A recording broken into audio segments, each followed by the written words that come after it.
Aku selama ini tak terima nafkah sedikit pun darimu, Mas. Teganya kamu menduakanku dengan alasan aku boros. Kemana selama ini uangmu, Mas? Ku permalukan kamu dan si pelakor di depan umum. Kisah nyata. Assalamualaikum warahmatullahi wabarakatuh. Selamat datang di LA Stories. Di balik senyuman ada air mata yang tak terlihat.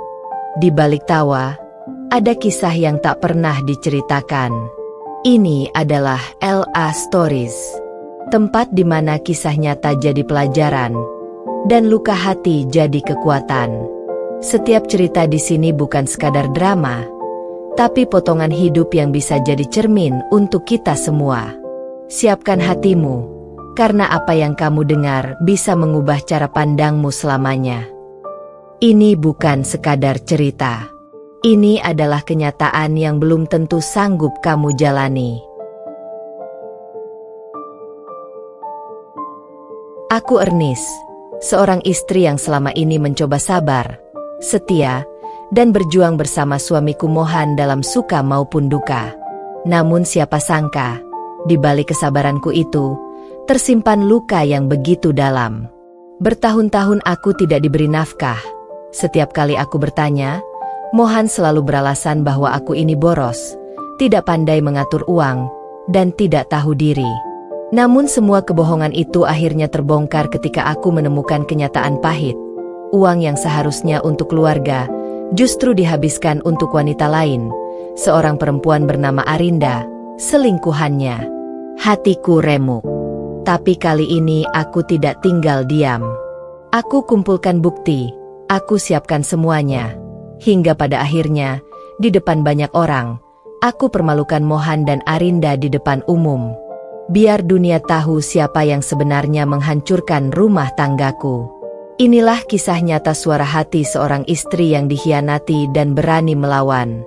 Sebuah cerita penuh air mata, amarah, dan keberanian seorang perempuan yang akhirnya bangkit memperjuangkan harga dirinya. Kalau kalian pernah disakiti, dikhianati, atau dituduh tanpa alasan seperti Ernest, jangan biarkan dirimu terpuruk. Tonton kisah ini sampai habis, karena setiap istri berhak untuk bahagia dan dihargai. Jangan lupa like, komen, dan subscribe channel ini. Ya, dukung terus cerita-cerita nyata, LA Stories, biar makin banyak wanita di luar sana yang sadar akan kekuatannya sendiri. Sebelum masuk ke ceritanya, jangan lupa absen dulu Bunda. Bunda semuanya dari daerah mana saja. Dan bagi yang sudah subscriber semoga rezekinya lancar. Namaku Ernest, seorang istri yang dulu begitu yakin bahwa pernikahan adalah tempat di mana dua hati saling menguatkan, saling menopang, dan saling menjaga dalam suka maupun duka. Aku dan suamiku, Mohan, menikah dengan sederhana, tapi penuh cinta. Awalnya, aku percaya cinta kami bisa menembus segala keterbatasan, termasuk masalah ekonomi. Aku rela hidup sederhana, rela menahan keinginan hanya demi mendukung suamiku yang katanya sedang berjuang memperbaiki keuangan keluarga. Tapi entah sejak kapan semua itu berubah. Nafkah yang dulu rutin diberi mulai jarang datang, bahkan lama-kelamaan hilang sama sekali. Awalnya aku berpikir mungkin Mohan sedang kesulitan di tempat kerja, jadi aku memilih diam. Aku tak ingin dianggap sebagai istri yang hanya tahu menuntut. Aku belajar menahan diri, belajar untuk mengerti, walau di dalam hati rasanya sakit sekali. Tapi rasa sabar itu mulai pudar ketika setiap kali aku menyinggung soal uang, Mohan selalu marah, menuduhku boros, menuduhku tak tahu berterima kasih. Kamu itu perempuan gak tahu diri, uang dikasih juga habis terus, gak pandai ngatur, katanya suatu malam dengan nada tinggi. Aku hanya diam, air mataku jatuh begitu saja tanpa bisa kutahan. Aku tahu, aku bukan istri sempurna, tapi aku juga manusia yang butuh dihargai. Aku tak pernah minta perhiasan, tak pernah minta jalan-jalan. Aku hanya ingin cukup untuk kebutuhan rumah dan sedikit untukku, itu saja. Namun yang kudapat justru tuduhan dan dinginnya sikap suami sendiri. Semakin lama, Mohan semakin sering pulang larut malam, bahkan kadang tidak pulang sama sekali. Katanya lembur, tapi anehnya, tiap kali aku coba datang ke kantornya, teman-temannya bilang ia sudah pulang sejak sore. Dari situ hatiku mulai curiga. Aku mulai memperhatikan perubahan kecil dalam dirinya. Cara ia menyembunyikan ponsel, parfum baru yang tak pernah aku belikan, pakaian rapi yang tiba-tiba ia kenakan tanpa sepengetahuanku. Tapi aku masih menahan diri, masih berharap bahwa mungkin aku salah. Hingga suatu hari, tetanggaku berbisik padaku di depan warung. "Nis, aku lihat suamimu tadi malam di kafe sama perempuan muda, duduk berdua, kelihatannya mesra." Dadaku seketika sesak. Rasanya seperti dunia berhenti berputar. Aku menatap wajah tetanggaku itu dengan mata berkaca-kaca, mencoba menepis kenyataan yang baru saja kuterima. Tapi semakin aku menolak, semakin banyak bukti yang muncul. Dari pesan singkat di ponsel Mohan yang tak sengaja kubaca, dari struk belanja restoran mahal, bahkan dari foto-foto di media sosial yang disembunyikan dengan akun palsu. Nama perempuan itu mulai sering muncul. Arinda, wanita yang selama ini tak kukenal tapi tiba-tiba merampas segalanya dariku. Aku ingin marah, ingin mengamuk, tapi suaraku seolah hilang. Aku hanya bisa menangis di kamar, sambil menatap foto pernikahan kami yang dulu begitu hangat. Aku bertanya dalam hati, di mana salahku? Apa aku terlalu membosankan? Apa aku terlalu sederhana? Tapi semakin kupikir, semakin sadar aku bahwa bukan aku yang berubah, melainkan dia. Mohan yang dulu penuh janji dan cinta, kini jadi sosok asing yang tak lagi peduli. Malam itu aku duduk sendirian di ruang tamu. Lampu sudah kupadamkan, hanya cahaya redup dari ponsel yang menyorot wajahku yang penuh air mata. Dalam diam aku bersumpah, jika benar Mohan telah mengkhianatiku, aku tidak akan tinggal diam. Aku akan tunjukkan bahwa istri yang selama ini dianggap lemah, justru bisa berdiri paling kuat ketika disakiti. Dan malam itu, untuk pertama kalinya setelah sekian lama, aku tak lagi menangis karena kehilangan cinta. Aku menangis karena sedang bersiap untuk melawan. Sejak malam itu, hatiku tak pernah tenang lagi. Aku tak bisa tidur. Pikiranku dipenuhi rasa curiga dan gelisah. Setiap langkah Mohan yang terdengar di rumah, setiap nada suaranya, bahkan aroma tubuhnya terasa asing di hidungku. Aku mencoba tetap bertingkah seperti biasa, seolah tidak tahu apa-apa, karena aku butuh waktu. Waktu untuk memastikan semuanya benar-benar nyata, bukan sekadar prasangka istri yang lelah. Aku mulai memperhatikan setiap gerak-geriknya dengan diam-diam. Setiap kali ia pergi, aku mencatat jam berapa, dengan siapa, dan berapa lama.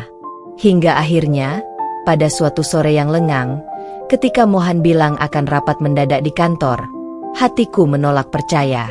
Aku mengikuti langkahnya dari jarak jauh, dengan degup jantung yang nyaris pecah. Dari kejauhan, aku melihatnya berhenti di depan sebuah kafe, menatap ke dalam, lalu melangkah masuk. Aku menahan napas, mendekat perlahan, dan disitulah mataku terpaku pada pemandangan yang menghancurkan seluruh hatiku. Mohan duduk berhadapan dengan seorang perempuan muda, cantik, berpenampilan anggun, mengenakan gaun warna pastel, dan senyumnya. Ya Tuhan, senyum itu begitu manis tapi mematikan. Di hadapan wanita itu, Mohan tertawa lepas, tatapan matanya lembut, persis seperti dulu saat ia menatapku di awal pernikahan. Dan dari cara mereka saling menatap, aku tahu, aku bukan lagi satu-satunya di hatinya.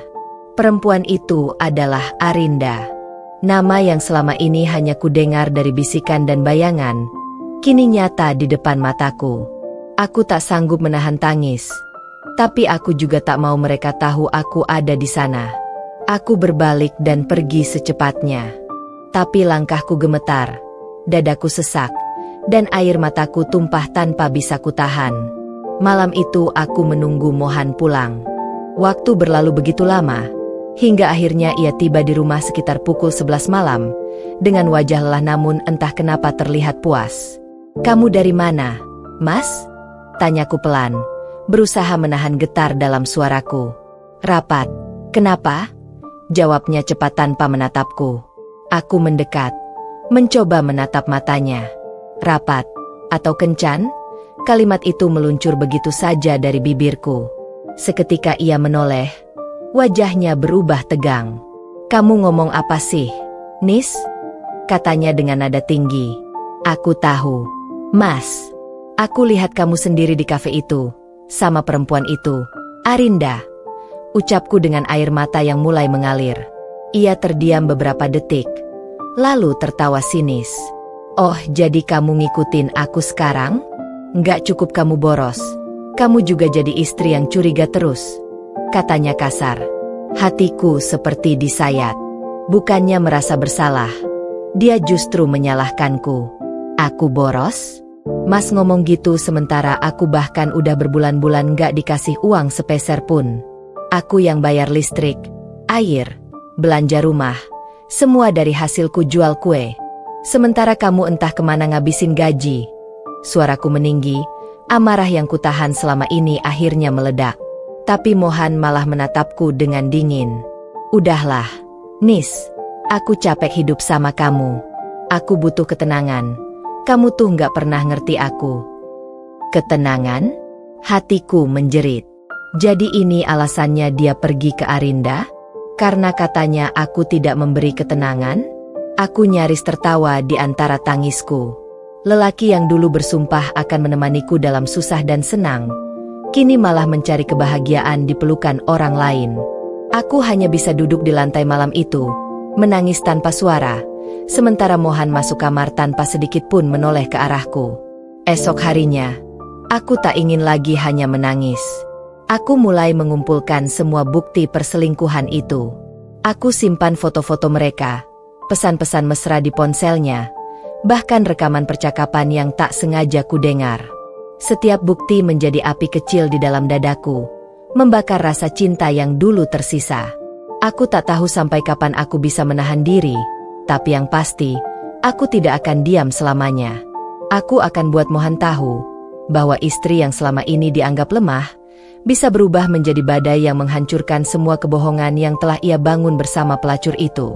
Malam itu aku berdiri di depan cermin, menatap wajahku yang sembab tapi tegas, dan aku berbisik pada pantulan diriku sendiri. Ernest yang sabar sudah mati. Kini yang tersisa hanya Ernest yang akan melawan. Hari-hari setelah pertengkaran itu terasa seperti neraka yang hidup di dalam rumahku sendiri. Aku dan Mohan hampir tidak lagi berbicara, kecuali untuk hal-hal sepele. Suasana rumah yang dulu hangat kini menjadi dingin, seolah setiap sudutnya menyimpan luka yang menganga. Ia masih pulang, tapi bukan lagi ke rumah, melainkan ke tempat yang sekadar disebut rumah, tanpa hati dan tanpa rasa. Setiap kali aku melihatnya menatap layar ponsel dengan senyum kecil di bibirnya, aku tahu, senyum itu bukan untukku. Aku tahu di seberang sana ada Arinda, perempuan yang telah menjadi bayangan gelap di hidupku. Kadang aku berpura-pura tidak tahu, hanya untuk menjaga harga diriku sendiri, tapi setiap malam aku menangis di balik pintu kamar mandi agar tangisku tak terdengar. Aku tidak ingin terlihat lemah, meski dalam hatiku hancur berkeping-keping. Hingga suatu hari, aku menemukan keberanian untuk berbicara lagi. Saat ia sedang duduk santai menonton televisi, aku mendekat dan berkata dengan nada tenang, "Mas, aku cuma mau tahu satu hal. Uang gajimu selama ini kemana?" Mohan menatapku tajam, lalu tertawa pendek. "Kamu nanya uangku? Kamu pikir kamu siapa sampai berani ngatur-ngatur begitu?" Aku terdiam, mencoba menahan amarah. "Aku ini istrimu, Mas. Aku punya hak tahu. Karena selama berbulan-bulan ini, aku dan rumah ini hidup dari uang hasil jualanku, bukan dari nafkahmu." Mohan melempar remote ke meja dengan keras. Matanya memerah. "Udahlah, Nis. Jangan sok minta nafkah. Kamu tuh udah gak pantas lagi ngomongin tanggung jawab. Aku muak sama kamu," katanya lantang, membuat dadaku sesak. Aku menatapnya dengan air mata yang nyaris tumpah. "Kamu muak karena aku menuntut hakku sebagai istri, atau karena kamu udah nyaman sama pelakor itu?" "Hah?" ucapku dengan nada tinggi. Seketika wajah Mohan berubah, Tapi bukan karena malu, melainkan karena marah. Jaga ucapanmu. Jangan bawa-bawa Arinda di rumah ini, teriaknya. Dan saat itulah aku sadar, lelaki yang dulu kucintai kini benar-benar sudah tak lagi menjadi suamiku. Ia melindungi perempuan lain, bukan istrinya sendiri. Aku menatap wajahnya dengan getir, lalu berkata lirih, "Kamu lebih memilih dia daripada wanita yang dulu rela menahan lapar demi bantu kamu bayar cicilan. Hebat, Mas. Hebat sekali." Aku berjalan pergi ke kamar, meninggalkannya sendirian di ruang tamu. Tapi di balik pintu kamar, aku menangis lagi. Kali ini bukan karena cinta, tapi karena harga diriku diinjak-injak oleh orang yang dulu bersumpah akan menjagaku. Sejak hari itu, aku berhenti memasak untuknya. Aku berhenti mencucikan bajunya. Aku berhenti melayaninya sebagai istri. Aku tahu ia memperhatikan perubahan sikapku, tapi ia tak pernah menegur. Ia pikir aku akan terus diam, akan terus menerima semua perlakuannya. Tapi diamku bukan lagi tanda pasrah, melainkan bentuk dari perlawanan yang sedang tumbuh. Aku mulai membuka mataku pada kenyataan bahwa aku harus berdiri sendiri. Aku mulai menabung dari hasil jualan kue, menyimpan sedikit demi sedikit, mempersiapkan sesuatu yang besar, bukan untuk meninggalkannya, tapi untuk menelanjangi kebohongan yang selama ini ia sembunyikan. Hingga suatu sore, aku mendapat pesan dari nomor tak dikenal. "Mbak Ernest, saya teman Arinda. Saya nggak tega lihat Mbak dibohongi terus. Kalau mau tahu kebenaran, datang aja ke Cafe de Luna jam 7 malam ini. Arinda dan Mohan bakal kesana." Tanganku gemetar membaca pesan itu. Entah siapa pengirimnya, tapi hatiku berkata pesan itu benar. Aku duduk lama, memandangi layar ponsel dengan jantung berdegup kencang. Aku tahu, malam ini akan jadi malam di mana semua rahasia terbongkar. Malam di mana aku akan melihat langsung seberapa dalam suamiku menikamku dari belakang. Aku bersiap, memakai kerudung, membawa ponsel dengan kamera menyala diam-diam. Setibanya di kafe itu, aku bersembunyi di balik pilar, menatap mereka dari kejauhan. Dan di sanalah Mohan, lelaki yang dulu kucintai setengah mati, sedang menggenggam tangan Arinda di atas meja, menatapnya penuh cinta dan berkata, "Aku janji, Rin, bentar lagi semua akan beres. Aku bakal ceraikan dia, dan kita bisa hidup bahagia berdua." Kata-kata itu menusuk jantungku lebih tajam dari pisau manapun. Aku ingin berteriak, ingin menghampiri mereka dan menghancurkan semua, tapi aku menahan diri. Aku menyalakan kamera, merekam semuanya dengan tangan gemetar. "Baiklah," bisikku pelan. "Kalau kamu pikir bisa selingkuh tanpa konsekuensi, kamu salah besar, Mas." Malam itu aku pulang dengan air mata dan api yang menyala di dalam dada. Aku tidak tahu kapan waktu yang tepat, tapi aku tahu pasti, suatu hari nanti, aku akan buat mereka berdua berlutut di hadapan orang banyak, menanggung malu yang sama seperti yang mereka berikan padaku. Karena aku, Ernest, istri yang kamu hina dan kamu hianati, tidak akan lagi diam. Aku akan buat dunia tahu siapa yang sebenarnya paling kotor di antara kita. Sejak malam di Cafe de Luna itu, hidupku berubah total. Aku bukan lagi Ernest yang lembut dan mudah memaafkan. Di dalam diriku, sesuatu telah mati, rasa cinta, kepercayaan, bahkan kesabaran. Tapi bersamaan dengan itu, lahir sesuatu yang baru, tekad. Tekad untuk memperlihatkan kepada dunia siapa Mohan sebenarnya, dan siapa Arinda yang selama ini berpura-pura menjadi wanita sempurna di balik layar. Aku memutar rekaman yang kudapat berkali-kali setiap malam. Setiap kali kudengar suara Mohan berjanji akan menceraikanku, darahku berdesir hebat. "Jadi itu rencanamu, Mas? Ceraikan aku biar bisa hidup enak sama pelakor itu?" Gumamku sendiri di tengah malam yang hening. Aku tidak langsung bertindak gegabah. Aku tahu, untuk menghancurkan mereka, aku harus menggunakan otak, bukan hanya amarah. Aku mulai mengumpulkan bukti tambahan. Rekaman, tangkapan layar, percakapan, dan juga transfer uang yang ternyata sering dikirim Mohan ke rekening Arinda. Jumlahnya tidak main-main. jutaan rupiah setiap bulannya.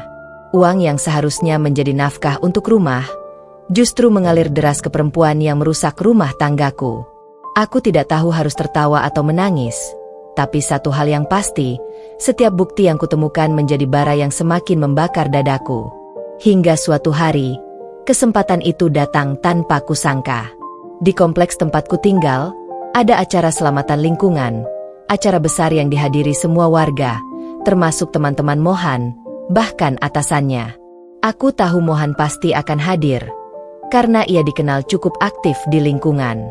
Dan dugaanku benar, sore itu ia datang, dengan wajah sok berwibawa, seolah-olah tak pernah melakukan dosa apapun. Tapi yang membuat darahku mendidih bukan hanya kehadirannya, melainkan karena ia datang bersama Arinda. Ya, perempuan itu datang mengenakan kebaya modern warna krem, tersenyum manis, dan dengan berani menggandeng lengan suamiku. Semua mata memandang, beberapa berbisik-bisik, tapi Mohan pura-pura tenang, seolah tak ada yang salah. Aku berdiri di sudut ruangan, menatap mereka berdua dengan tatapan yang tak bisa disembunyikan lagi. Hati ini seperti dihancurkan untuk kesekian kalinya. Tapi kali ini aku tidak akan menangis. Tidak di hadapan mereka. Tidak di hadapan orang-orang. Aku sudah menyiapkan semuanya. Di dalam tas kecilku, ada flash disk berisi semua bukti perselingkuhan mereka.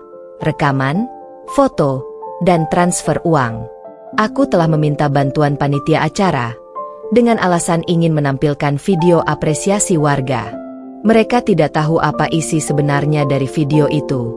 Saat acara mulai, suasana begitu meriah. Mohan duduk di barisan depan bersama Arinda. Wajahnya sumringah. Aku berdiri di belakang, menunggu momen yang sudah lama kutunggu. Dan ketika layar besar di depan menampilkan video itu, semua orang yang hadir terdiam. Di layar muncul wajah Mohan, suamiku, sedang memegang tangan Arinda di Cafe de Luna. Suaranya terdengar jelas. Aku janji, Rin, bentar lagi semua akan beres. Aku bakal ceraikan dia, dan kita bisa hidup bahagia berdua.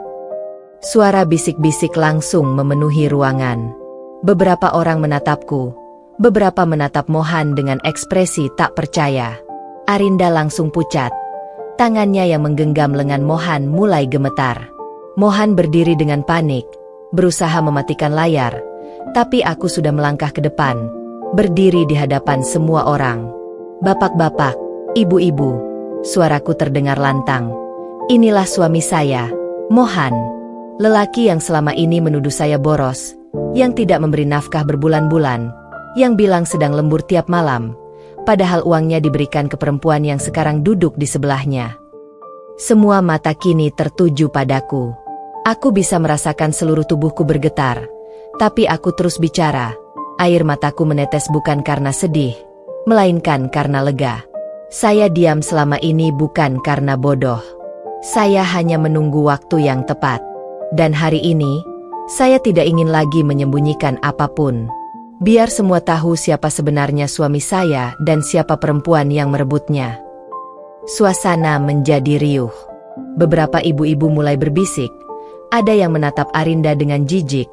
Ada pula yang memalingkan wajah. Mohan mencoba mendekatiku, tapi aku mundur satu langkah. Jangan sentuh aku.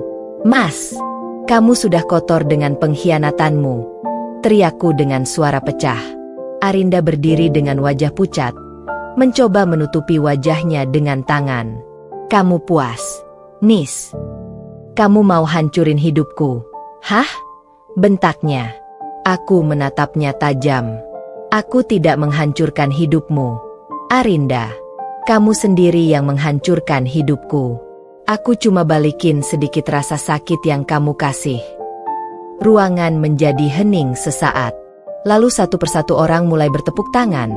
Bukan karena bahagia, tapi karena menghormati keberanian seorang istri yang berani melawan ketidakadilan. Mohan menunduk, wajahnya merah padam, lalu pergi tergesa-gesa meninggalkan tempat itu. Sementara Arinda menangis di belakangnya. Aku berdiri diam, menatap layar yang kini gelap, merasa beban berat dalam dadaku perlahan terangkat. Untuk pertama kalinya dalam waktu lama, aku bisa bernapas lega. Aku tahu hidupku setelah ini tidak akan mudah. Aku tahu mungkin perceraian akan datang. Mungkin hinaan juga akan mengikutiku. Tapi aku tidak peduli. Yang penting, aku sudah berdiri tegak sebagai diriku sendiri.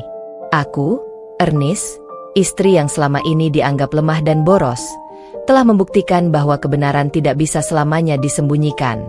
Dan malam itu, di bawah langit yang tenang setelah kehebohan yang mengguncang, aku menatap ke atas sambil berbisik pelan pada diriku sendiri. Aku sudah menang, bukan karena membalas, tapi karena aku tidak lagi takut untuk melawan. Sejak malam itu, hidupku tak lagi sama. Nama Mohan dan Arinda menjadi bahan perbincangan di seluruh kompleks. Tiap kali aku keluar rumah, bisik-bisik pelan terdengar dari balik pagar, dari mulut-mulut yang separuh kasihan, separuh kagum. Ada yang bilang aku nekat, ada yang memujiku karena berani, ada juga yang menuduhku mempermalukan suami sendiri. Tapi aku tidak peduli lagi. Aku sudah terlalu lelah hidup dengan topeng dan kebohongan. Aku sudah bertahun-tahun menanggung malu sendirian. Jadi biarlah kali ini mereka yang menanggungnya di depan dunia. Setelah kejadian itu, Mohan tak pulang ke rumah selama beberapa hari. Rumah ini terasa kosong, tapi bukan sepi yang membuatku takut. Justru untuk pertama kalinya aku merasa tenang. Tidak ada lagi teriakan, tidak ada lagi tuduhan. Tidak ada lagi tatapan dingin yang membuat dadaku sesak. Aku bisa bernapas dengan bebas. Meski kadang saat malam tiba, ada bagian kecil dalam diriku yang masih menangis. Mengingat lelaki yang dulu begitu kucintai, kini berubah jadi sosok asing yang tak bisa ku kenali. Tapi setiap kali rasa itu datang, aku menatap ke cermin dan mengingat lagi wajahku malam itu. Wajah seorang istri yang berani berdiri di depan semua orang dan melawan ketidakadilan.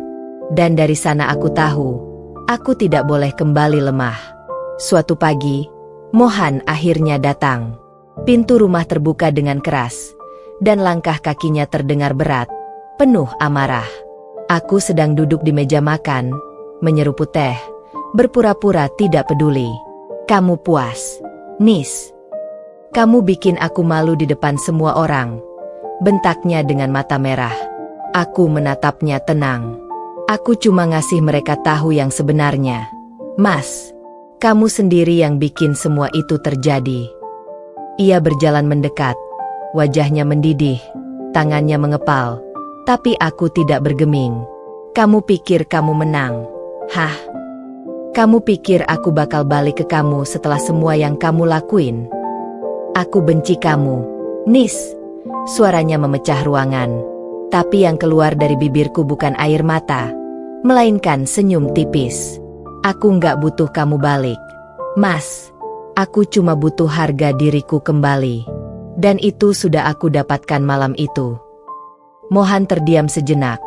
Mungkin tidak menyangka aku akan sekuat itu. Ia menatapku dengan sorot mata yang entah campuran marah, malu, atau kehilangan kendali. Lalu dengan satu desahan panjang, ia berbalik pergi, meninggalkan rumah tanpa menoleh sedikit pun.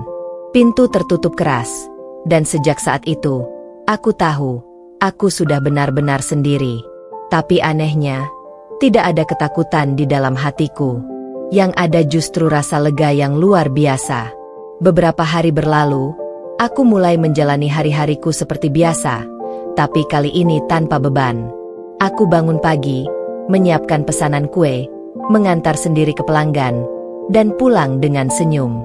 Aku mulai sibuk memperbaiki rumah yang dulu terbengkalai karena kelelahan batin.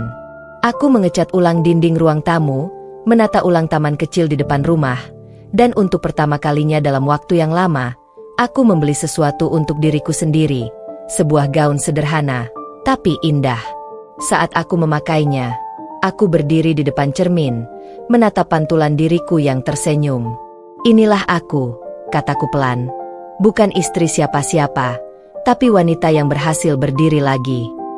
Namun hidup tak semudah itu. Suatu siang, aku mendapat kabar dari salah satu teman lama Mohan.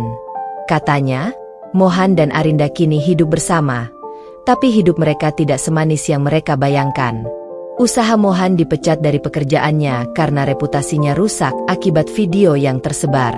Banyak rekan kerja yang menjauh, dan Arinda, yang dulu tampak bangga dan penuh percaya diri, kini sering menangis karena tekanan dari keluarga dan lingkungan.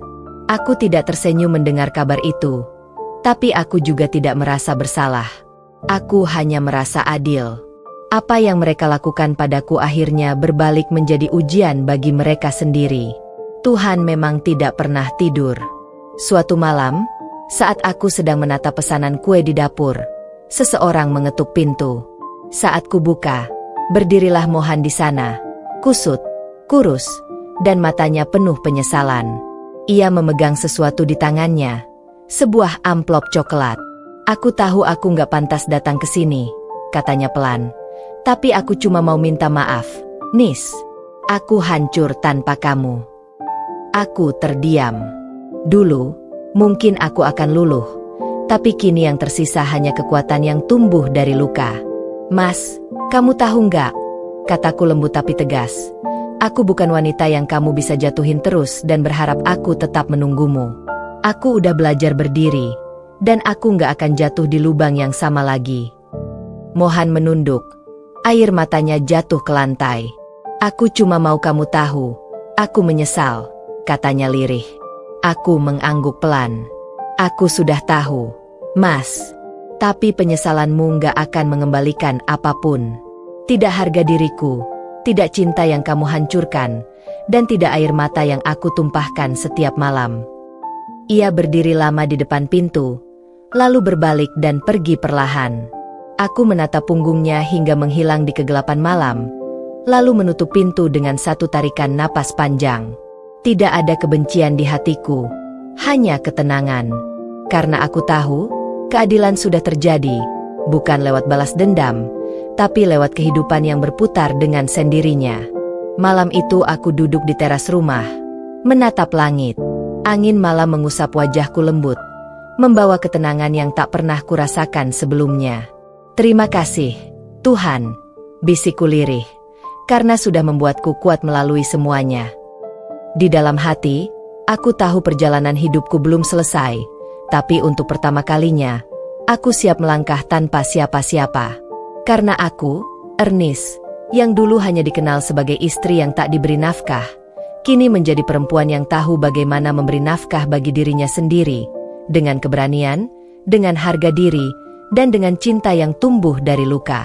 Hari itu seharusnya menjadi hari biasa, tapi takdir rupanya punya rencana lain. Aku, Ernest, masih teringat jelas pagi itu ketika aku melihat Mohan bersiap-siap hendak pergi dengan pakaian yang terlalu rapi untuk sekadar urusan kerja. Wangi parfumnya menusuk hidungku, bukan aroma biasa yang biasa ia pakai. Aku menatapnya dari ujung rambut hingga sepatu yang mengilap, terlalu sempurna untuk seseorang yang katanya sedang sibuk cari proyek. Ada sesuatu yang salah, sangat salah. Hatiku berdegup kencang, tapi aku pura-pura tenang. Aku tak ingin ribut pagi-pagi, jadi aku biarkan dia pergi tanpa sepatah kata pun. Tapi begitu suara motornya menjauh, aku langsung menatap layar ponselku dan membuka aplikasi pelacak yang diam-diam kupasang beberapa minggu lalu, setelah kecurigaan itu muncul. Dan benar saja, titik biru yang menandai keberadaannya bukan mengarah ke lokasi proyek, melainkan menuju sebuah kafe di pusat kota, kafe yang sering jadi tempat nongkrong pasangan muda. Nafasku tercekat, tapi tekadku bulat. Aku ambil jaket, pakai kerudung seadanya, dan melangkah keluar dengan tangan gemetar. Sesampainya di sana, aku berdiri di seberang jalan, menyaksikan sesuatu yang membuat seluruh tubuhku seperti tersengat listrik. Mohan duduk di pojok kafe bersama seorang perempuan berambut panjang bergelombang, mengenakan baju putih ketat dan celana jeans sobek, Arinda. Mereka tertawa bersama, seolah dunia hanya milik mereka berdua. Aku melihat Mohan menyuapi Arinda potongan kue kecil, dan jantungku seperti diremas. Semua kebohongan, alasan, dan pertengkaran yang selama ini aku tahan meledak di dalam dada. Aku ingat malam-malam saat aku menahan lapar karena uang belanja katanya belum cair. Ingat betapa seringnya aku menjahit baju lama karena tidak sanggup beli yang baru, sementara dia di depan mataku menghamburkan uang untuk perempuan lain. Air mataku menetes, tapi bukan lagi karena sedih, melainkan karena marah, kecewa, dan jijik. Aku masuk ke kafe itu dengan langkah pasti, Seluruh perhatian orang beralih padaku. Arinda sempat tersenyum sopan, tidak sadar siapa aku. Sementara Mohan langsung pucat pasi begitu melihat wajahku. Nikmat ya, Mas. Uang hasil keringatku kamu pakai buat senang-senang sama perempuan ini. Suaraku menggema di ruangan itu. Semua mata memandang. Arinda tampak kaget, gelagapan. Mohan mencoba menenangkanku, tapi aku menepis tangannya keras-keras. Selama ini kamu bilang boros. Kamu tuduh tidak tahu diri. Padahal kamu sendiri yang boros untuk memuaskan nafsumu. Aku melangkah mendekat ke meja mereka. Dan tanpa ragu aku menumpahkan segelas kopi yang ada di meja ke arah baju Mohan dan Arinda. Suasana kafe langsung ricuh. Tapi aku tak peduli. Aku ingin semua orang tahu siapa mereka sebenarnya. Mohan mencoba menarik tanganku keluar. Tapi aku berteriak. Lepas. Kamu yang harusnya malu. Selama ini aku diam bukan karena bodoh. Tapi karena aku masih punya hati. Tapi kamu tega mengkhianati aku yang gak pernah sekalipun minta lebih. Arinda hanya bisa menunduk. Wajahnya merah padam. Mungkin malu atau takut. Aku tidak peduli. Aku menatapnya tajam. Kamu tahu dia sudah punya istri? Kamu tahu selama ini aku gak dikasih nafkah? Semua uangnya buat kamu. Kamu puas menghancurkan rumah tangga orang. Suara-suara mulai terdengar di sekitarku. Beberapa pengunjung berbisik-bisik sambil merekam kejadian itu dengan ponsel mereka. Tapi justru itu yang aku mau. Aku ingin seluruh dunia tahu bahwa Mohan bukan suami baik yang selama ini dikira orang, dan Arinda bukan wanita polos seperti tampilannya. Setelah puas meluapkan semua yang kutahan selama ini, aku melempar cincin kawinku ke arah Mohan dan berkata dengan suara bergetar. Kamu pikir aku gak bisa hidup tanpa kamu? Salah besar. Mas, aku bisa. Dan aku akan buktikan. Aku berbalik meninggalkan kafe itu tanpa menoleh lagi. Setiap langkahku terasa berat tapi juga melegakan. Di belakangku, suara Mohan memanggil-manggil namaku. Tapi aku tidak peduli. Hari itu aku tahu. Bukan aku yang kalah. Aku hanya kehilangan seseorang yang tak pantas aku perjuangkan. Dan sejak saat itu, tekadku hanya satu.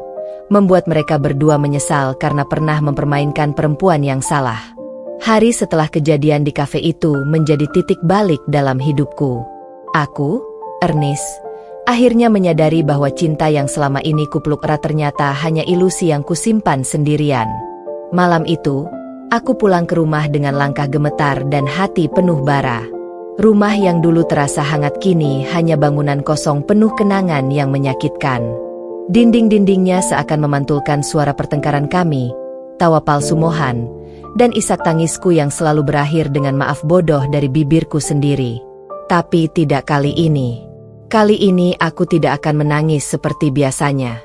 Aku menatap cermin di ruang tamu, melihat wajahku yang sembab, rambut yang kusut, dan mata yang kehilangan cahaya.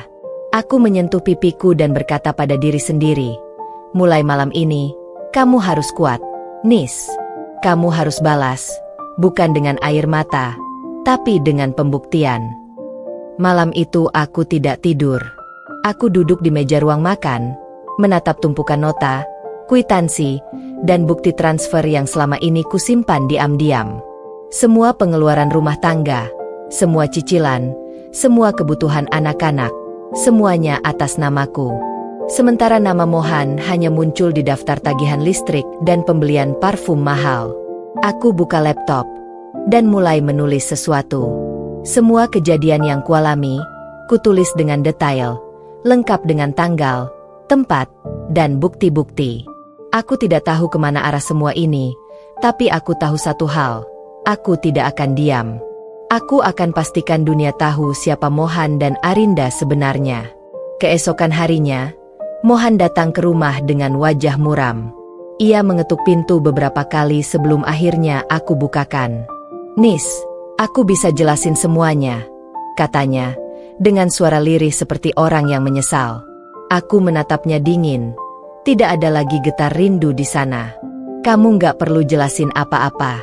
Mas, aku udah lihat semuanya. Aku udah tahu siapa kamu sebenarnya. Dia mencoba memegang tanganku, tapi aku mundur. Mas, aku cuma pengen kamu jawab satu hal. Selama ini uangmu kemana? Tanyaku tajam. Ia terdiam, matanya berputar mencari alasan yang bisa menyelamatkan dirinya. Aku bantuin teman. Nis, Arinda cuma teman bisnis, katanya. Aku tertawa getir. Teman bisnis? Teman bisnis yang kamu suapin kue di kafe, yang kamu belikan tas, yang kamu ajak jalan keluar kota? Hebat banget ya bisnis model begitu. Mohan kehilangan kata-kata. Ia menunduk, dan saat itulah aku tahu dia kehabisan kebohongan. Udah cukup, Mas. Aku capek hidup sama orang yang kerjaannya cuma ngasih janji. Aku bukan istri yang sempurna, tapi aku juga bukan boneka yang bisa kamu permainkan sesuka hati. Ia mencoba menenangkan, tapi aku sudah tak peduli lagi. Aku akan pergi dari rumah ini, Mas. Tapi sebelum aku pergi, aku akan pastikan semua orang tahu siapa kamu sebenarnya. Wajahnya langsung berubah, sedikit panik. Maksud kamu apa, Nis? Tanyanya dengan nada takut. Aku tersenyum kecil. Tunggu aja. Semua akan tahu. Dunia akan tahu siapa Mohan yang katanya suami setia, tapi ternyata pengkhianat kelas berat. Sejak hari itu, aku mulai bergerak diam-diam. Aku tahu Arinda bekerja di sebuah butik terkenal di kota. Aku pergi ke sana suatu sore dengan berpura-pura sebagai pelanggan. Saat dia menyadari siapa aku, wajahnya langsung pucat. Aku tersenyum ramah, tapi tajam. Oh, ini ya tempat kamu kerja? Keren juga. Pantas aja uang suamiku habis buat dandan kayak gini rupanya. Ia mencoba menghindar, tapi aku memegang tangannya. Aku cuma mau kasih tahu satu hal, Rin. Main api itu seru, tapi jangan kaget kalau nanti kamu yang kebakar. Setelah itu, aku mulai menulis kisahku di media sosial. Awalnya hanya curahan hati, tapi makin lama makin banyak yang membaca. Ceritaku tentang istri yang dituduh boros padahal tak pernah diberi nafkah. Tentang suami yang menyanyiakan cinta setulus ini, viral. Komentar demi komentar berdatangan. Banyak wanita yang merasa senasib. Mereka mendukungku, menguatkanku. Nama Mohan dan Arinda mulai ramai dibicarakan. Aku tahu, mereka mulai gelisah. Dan entah kenapa, itu memberiku rasa lega yang aneh. Karena kali ini bukan aku yang menangis, tapi mereka yang tidak tenang. Malam itu, aku duduk di teras rumah sambil menatap langit. Aku sadar, dendam ini belum selesai. Aku belum puas. Aku ingin Mohan benar-benar menyesal, bukan hanya karena ketahuan, tapi karena kehilangan seseorang yang seharusnya ia jaga. Aku ingin Arinda merasa hancur karena telah merusak rumah tangga orang. Aku ingin mereka tahu bahwa aku, Ernest, perempuan yang dulu mereka remehkan, kini bukan lagi istri lemah yang bisa mereka kendalikan. Aku adalah badai yang mereka ciptakan sendiri. Dan badai ini baru saja dimulai. Pagi itu aku bangun dengan perasaan campur aduk. Lega karena kejadian kemarin sedikitnya meruntuhkan kebohongan mereka, tapi juga cemas karena kini hidupku jadi sorotan. Bukan hanya oleh tetangga, tapi juga oleh orang-orang yang tidak kukenal yang mengomentari ceritaku di media sosial. Aku duduk di dapur, menyeruput teh sambil memandangi bukti-bukti yang telah kukumpulkan. Rekaman, tangkapan layar, bukti transfer, dan catatan pengeluaran yang menumpuk seperti lembar-lembar kecil kebenaran. Semua itu dulu membuatku menangis. Kini menjadi senjata dan pelajaran. Aku tahu betul bahwa jalan yang kubuka penuh risiko. Ada yang bilang aku mempermalukan suami, ada pula yang memujiku karena berani. Di antara keributan itu aku belajar bahwa kekuatan bukan soal mendapat persetujuan semua orang, melainkan tentang berdiri untuk kebenaran sendiri. Seiring waktu, dukungan dari para wanita yang pernah mengalami hal serupa memberiku energi baru. Mereka mengirimi pesan, berdatangan membawakan makanan, dan beberapa menawarkan bantuan hukum. Aku bukan orang yang paham hukum, tetapi ketika seorang teman menyarankan untuk berkonsultasi dengan pengacara soal hak-hak istri dan kemungkinan tuntutan atas penelantaran nafkah, sesuatu di dalamku mengangguk. Bukan semata untuk balas dendam, tapi untuk memastikan bahwa apa yang terjadi padaku tidak terulang pada perempuan lain. Aku bertemu dengan seorang pengacara perempuan yang lembut tapi tegas. Ia mendengarkan semua ceritaku tanpa menghakimi, lalu menjelaskan langkah-langkah yang bisa kuambil jika aku ingin menuntut hakku secara hukum, mencatat bukti-bukti, mengajukan gugatan cerai jika perlu, dan menuntut hak nafkah yang tertunda.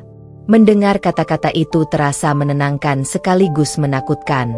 Menakutkan karena harus menanggung stigma perceraian, tapi menenangkan karena artinya aku tidak lagi bergantung pada belas kasihan seorang suami yang dengan mudah membuang janji-janjinya.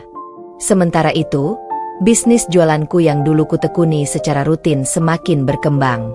Tanpa harus meminta uang dari suami, aku mulai menata keuangan sendiri, menerima pesanan kue yang semakin banyak, dari acara kecil sampai ulang tahun. Bahkan beberapa pesanan korporat muncul setelah video viralku membuat orang-orang ingin membantu. Ada kepuasan aneh melihat nasibku perlahan berubah dari bergantung menjadi mandiri, dari tangisan menjadi tawa kecil ketika memikirkan rencana-rencana baru.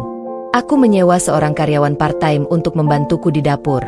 Ia ramah dan penuh semangat, seseorang yang mengingatkanku bahwa kerja keras yang tulus akan menuai hasil. Di sisi lain, reaksi keluarga Mohan semakin beragam. Ibu mertua sempat datang ke rumah dengan wajah sendu, membawa nasi kuning sebagai tanda permintaan maaf atas sikap anaknya, padahal aku tidak mengharapkannya. Aku menerima dengan sopan tapi menetapkan batas. Aku tidak ingin diperlakukan seperti anak kecil yang bisa ditenangkan dengan makanan. Ayahku dan keluargaku mendukung penuh langkahku. Mereka menawarkan bahu dan nasihat yang membuatku merasa tidak benar-benar sendirian. Keluarga adalah bentengku. Mereka yang melihatku bukan hanya dalam peran sebagai istri, tapi sebagai manusia yang berhak dihargai. Di luar itu semua, Arinda mulai bergerak. Ia mengirim pesan pendek yang berisi permintaan maaf setengah hati dan beberapa kali mencoba menghubungiku melalui teman-temannya. Aku membaca setiap kata dengan tenang lalu membalas satu kalimat singkat. Kau tahu apa yang harus kau lakukan untuk menebusnya. Bukan karena aku ingin menyiksa, melainkan untuk menjaga jarak. Aku tidak ingin terjebak lagi dalam drama yang sama. Ada kalanya aku merasa kasihan melihat seorang wanita yang tampaknya juga menjadi korban dari janji-janji manis laki-laki. Tetapi ketika pilihan sudah dibuat, memilih untuk terlibat dengan suami orang, maka pertanggungjawaban harus dihadapi. Mohan sendiri beberapa kali muncul di depan rumah, mencoba memohon agar aku memaafkannya, memberi janji-janji muluk bahwa semuanya akan diperbaiki. Pada satu kesempatan ia berdiri di depan gerbang, matanya penuh penyesalan, membawa setangkai bunga yang layu. Aku keluar dan berdiri menatapnya dari ambang pintu. Ada saat-saat ketika kata maaf terasa manis, dan ada saat-saat ketika maaf itu terasa basi. Aku memilih untuk tidak segera menerima. Maaf tidak lagi cukup, Mas, kataku pelan. Aku butuh tindakan nyata, bukan kata-kata. Aku sudah memutuskan jalan hidupku. Kalau kamu mau bertanggung jawab, lakukanlah. Bukan untuk kembali padaku, tapi untuk memperbaiki hidupmu sendiri. Ia menunduk dan pergi, meninggalkan langkah-langkah yang berat. Hari-hari berlalu dan proses hukum yang kutempuh mulai menunjukkan tanda-tanda. Pengacara menyarankanku untuk mediasi sebagai langkah awal, cara yang sering dipakai untuk menyelesaikan perkara keluarga tanpa harus berlarut ke persidangan panjang. Aku memasuki ruang mediasi dengan napas teratur, membawa semua bukti, membawa hati yang sudah tidak mudah luluh lagi. Diskusi panjang terjadi. Ada tangis, ada pembelaan, ada pengakuan yang setengah hati dari Mohan. Di mata beberapa orang yang hadir, aku tampak kejam karena menuntut hak yang semestinya aku dapatkan sejak dulu. Namun di mataku, tindakan itu adalah logika sederhana. Bila seseorang menghilangkan tanggung jawabnya, negara dan hukumlah yang harus mengingatkannya. Selama proses itu aku banyak merenung. Aku sadar bahwa membalas bukanlah tujuan akhirnya. Kebenaran dan kebebasanlah yang kutuju. Balas dendam yang murni dari emosi akan mengikis jiwa. Jadi, sambil menuntut hakku, aku juga menata hidup baru. Memperluas usaha, kursus singkat tentang pemasaran online, bergabung dengan komunitas wirausaha perempuan. Aku bertemu dengan wanita-wanita kuat yang menginspirasi. Mereka yang memulai usaha dari nol, yang bangkit setelah dikhianati, yang menunjukkan bahwa hidup selalu memberi kesempatan kedua bila kita berani bangkit. Di suatu sore yang cerah, ketika aku duduk di teras sambil menulis rencana bisnis baru, seorang tetangga kecil datang membawa selembar kertas, sebuah undangan acara komunitas untuk berbicara tentang keberanian. Ia berkata, "Mbak Ernest, banyak ibu-ibu di sini mau dengar cerita Mbak. Mereka butuh inspirasi." Aku menatap undangan itu, lalu menutup mataku sejenak. Cerita yang dulu membuatku hancur kini menguatkan orang lain. Dalam hati aku tersenyum samar. Perjalanan masih panjang. Luka mungkin takkan hilang sepenuhnya, tapi dari tiap retak itulah cahaya baru muncul. Dan aku tahu, apapun yang terjadi pada Mohan atau Arinda setelah ini, aku telah memilih jalan yang paling sulit tapi paling jujur. Hidup untuk kebenaran, bukan untuk bayang-bayang. Hari-hari setelah proses mediasi itu terasa panjang dan melelahkan, tapi di sela-sela kelelahan itu aku merasakan sesuatu yang baru tumbuh di dalam diriku. Sebuah kekuatan yang tidak pernah aku sadari sebelumnya. Aku, Ernest, perempuan yang dulu hanya dikenal sebagai istri Mohan yang sabar, kini mulai dikenal sebagai perempuan yang berani melawan ketidakadilan. Bukan karena aku ingin terkenal, tapi karena kisahku terlanjur menyebar dan banyak orang melihatku sebagai simbol keteguhan seorang istri yang ditinggalkan tapi tak menyerah. Di setiap langkahku menuju pasar untuk membeli bahan jualan, di setiap tatapan para ibu yang kini memandangku dengan rasa hormat, aku merasa bahwa luka ini mulai menemukan maknanya sendiri. Aku tidak lagi hanya menjadi korban, tapi juga menjadi cermin bagi banyak perempuan yang diam dalam penderitaan. Namun, di balik semua itu, badai masih belum sepenuhnya reda. Mohan tampak semakin terdesak. Ia kehilangan pekerjaannya setelah beberapa rekan bisnisnya membaca kisah viral itu. Reputasinya runtuh, banyak yang menjauh, dan ia mulai mendatangi rumahku lebih sering. Kadang ia hanya berdiri di depan pagar sambil memandangi rumah tanpa berani mengetuk. Kadang ia menulis pesan panjang, memohon maaf, mengatakan bahwa Arinda sudah meninggalkannya setelah tahu semua orang mencaci mereka di dunia maya. "Aku menyesal, Nis," begitu isi pesannya. "Aku kehilangan segalanya. Aku kehilangan kamu, rumah, pekerjaanku. Aku cuma ingin minta maaf dan mungkin diberi kesempatan." Aku membaca pesan itu tanpa ekspresi. Dulu, kalimat seperti itu mungkin akan meluluhkanku, tapi sekarang tidak lagi. Aku sudah terlalu jauh berjalan untuk kembali. Aku hanya menjawab singkat, "Maaf, Mas. Aku sudah tidak tinggal di masa lalu. Semoga kamu belajar dari semua ini." Sementara itu, aku semakin fokus pada kehidupanku yang baru. Bisnis kue yang dulu hanya dijual dari rumah kini sudah punya tempat sendiri. Sebuah kios kecil di depan ruko, dengan papan bertuliskan, "Dapur Ernest dari Luka Jadi Rasa." Nama itu aku pilih bukan tanpa alasan. Setiap kue yang kubuat mengandung cerita tentang kesabaran, tentang bagaimana sesuatu yang pahit bisa diubah menjadi manis bila kita punya niat dan keberanian. Para pelanggan yang datang sering menatapku dengan kagum. Beberapa di antaranya berkata, "Mbak Ernest, kisah Mbak itu viral banget loh. Saya nangis waktu nonton videonya." Aku hanya tersenyum dan menjawab, "Terima kasih, tapi sekarang aku lebih suka bikin orang senyum lewat rasa kueku." Dalam hatiku aku tahu, inilah caraku berdamai, tidak dengan melupakan, tapi dengan mengubah luka menjadi kekuatan. Di sisi lain, Arinda mencoba bangkit dari keterpurukan dengan caranya sendiri.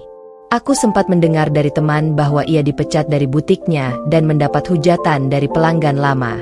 Ada kabar bahwa dia sempat sakit dan pulang ke kampung halamannya. Aku tidak tahu pasti, tapi jujur saja, kali ini aku tidak merasakan kepuasan seperti dulu ketika membayangkan mereka menderita. Mungkin karena aku mulai mengerti bahwa membalas dengan kebahagiaan jauh lebih berarti daripada melihat orang lain hancur. Aku tidak lagi butuh melihat Arinda menderita, karena yang terpenting sekarang adalah aku sudah bisa hidup tanpa rasa takut, tanpa rasa tidak berdaya. Itu sudah cukup sebagai pembalasan. Beberapa bulan kemudian, aku menerima surat resmi dari pengadilan.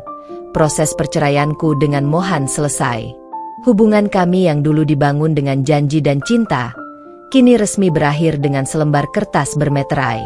Aku membaca surat itu sambil menarik napas panjang. Ada rasa sedih. Tentu saja. Bagaimanapun, dia pernah menjadi bagian penting dari hidupku.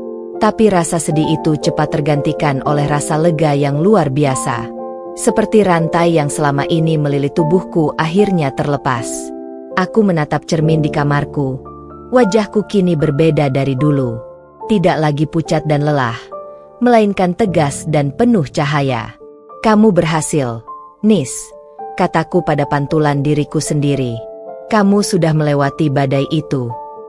Hari Minggu tiba, dan aku diundang untuk menjadi pembicara di acara komunitas perempuan di balai kota. Awalnya aku gugup, tanganku dingin, tapi begitu melihat banyak wajah-wajah perempuan yang menatapku dengan harapan, aku tahu aku harus berbicara dengan hati. Aku menceritakan perjalanan hidupku dari awal. Bagaimana aku dikhianati, dituduh boros, tidak diberi nafkah, lalu akhirnya menemukan kekuatan untuk melawan dan bangkit. Suara gemuruh tepuk tangan menggema ketika aku mengatakan, kita, para perempuan, tidak boleh diam. Kita berhak bahagia, berhak dihargai, dan berhak berdiri meski sudah dijatuhkan berkali-kali. Beberapa ibu-ibu menangis, beberapa tersenyum, dan aku merasa dadaku penuh dengan rasa syukur yang belum pernah kurasakan sebelumnya. Di luar ruangan setelah acara usai, seseorang menepuk bahuku. Seorang perempuan parubaya yang berkata lirih, "Terima kasih, Mbak." Cerita Mbak menyelamatkan saya. Saya hampir menyerah, tapi setelah dengar kisah Mbak, saya tahu saya harus kuat. Aku memeluknya tanpa berkata apa-apa. Di dalam hati, aku sadar bahwa mungkin inilah alasan kenapa semua itu harus terjadi padaku, agar aku bisa menjadi pengingat bagi orang lain bahwa setiap luka punya tujuan. Malam itu aku pulang dengan hati damai. Di rumah, aku menyalakan lampu dapur dan melihat adonan kue yang sudah siap dipanggang.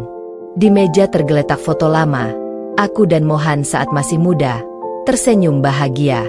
Aku menatapnya lama, lalu tersenyum kecil. "Terima kasih untuk semua pelajaranmu, Mas," gumamku pelan. "Tanpa luka darimu, aku mungkin tidak akan jadi sekuat ini." Aku memasukkan foto itu ke dalam laci, bukan untuk dibuang, tapi untuk disimpan sebagai pengingat. Ketika aroma kue pertama keluar dari oven, aku tahu satu hal, hidupku kini benar-benar milikku sendiri. Tidak ada lagi air mata karena pengkhianatan, tidak ada lagi ketakutan dituduh ini itu. Hanya ada aku, kebebasan, dan rasa manis yang lahir dari kepahitan masa lalu. Dunia boleh pernah menyaksikan aku hancur, tapi kini biarkan dunia melihat bagaimana aku, Ernest, bangkit dari luka dengan kepala tegak dan hati yang penuh keberanian. Sudah hampir setahun berlalu sejak lembar perceraianku dengan Mohan resmi dikeluarkan pengadilan. Waktu memang tidak bisa menghapus luka, tapi perlahan-lahan ia menyembuhkannya, mengikis bagian-bagian sakit itu menjadi bekas yang kini tak lagi menyiksa. Aku, Ernest, sudah bukan perempuan yang sama seperti dulu. Jika dulu aku hanya bisa menangis dalam diam, kini aku bisa tertawa meski dunia pernah menjatuhkanku. Jika dulu aku hanya dikenal sebagai istri yang ditinggalkan, kini aku dikenal sebagai Ernest Dapur Rasa, seorang perempuan yang berjuang dari bawah hingga punya usahanya sendiri. Kadang aku masih terbangun di malam hari, menatap langit-langit kamar, dan bertanya-tanya, benarkah ini aku yang dulu pernah hancur karena cinta? Tapi kemudian aku tersenyum, karena aku tahu jawabannya. Ya, ini aku, versi yang lebih kuat, lebih berani, dan lebih berharga. Bisnisku kini berkembang pesat. Kios kecil yang dulu hanya menampung 2 loyang kue kini berubah menjadi toko yang cukup ramai. Setiap pagi aku membuka pintu toko dengan semangat baru, disambut aroma manis adonan yang baru keluar dari oven, dan suara pelanggan yang memanggil, "Mbak Ernest, pesananku udah jadi belum?" Ada rasa bangga yang sulit dijelaskan ketika melihat antrian pelanggan di depan toko, apalagi saat mereka berkata, "Saya kesini bukan cuma karena kuenya enak, tapi karena kisah hidup Mbak Ernest yang menginspirasi." Setiap kali mendengar itu, aku tahu perjuanganku tidak sia-sia. Aku bukan hanya menjual kue, tapi menjual semangat, bahwa dari rasa pahit pun, kita bisa menciptakan manis yang tulus.